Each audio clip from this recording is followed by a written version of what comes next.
Navigating healthcare can often feel complex for anyone, and it becomes even more specific when considering individuals who are not United States citizens. Many people wonder if vital programs like Medicaid are accessible to everyone, regardless of their immigration status.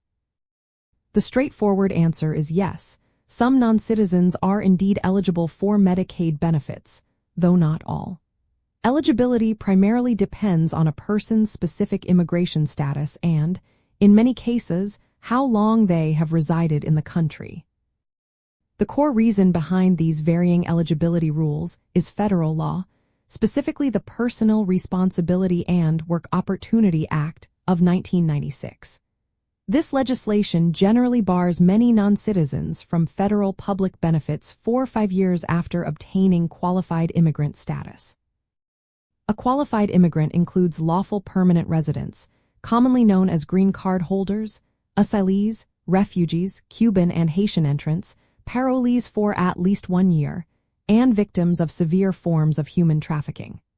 There are important exceptions to the 5-year waiting period, such as for refugees, asylees, and victims of trafficking who are immediately eligible. Additionally, some states use their own funds to provide coverage to certain groups who do not meet federal eligibility requirements, and emergency Medicaid is available to undocumented immigrants for life-threatening medical conditions. To determine eligibility, the first step is always to understand your precise immigration status and the date you received it. Then, you should contact your state's Medicaid agency or visit their official website, as state rules can offer additional pathways to coverage or have specific requirements beyond federal guidelines. They will be able to provide the most accurate and up-to-date information tailored to your individual circumstances. A key distinction to remember is the difference between federal Medicaid funds and state-funded programs.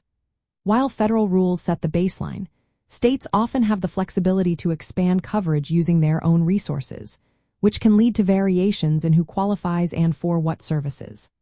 For example, some states may offer prenatal care or other limited benefits to certain immigrant groups regardless of federal status or waiting periods. Understanding this dual layer of funding is crucial, as it explains why eligibility can differ significantly from one state to another.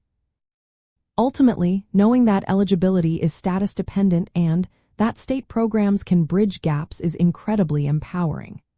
It means that while the rules can be intricate, there are often avenues for non-citizens to receive necessary healthcare support, especially if they understand their immigration status and connect with state-specific resources.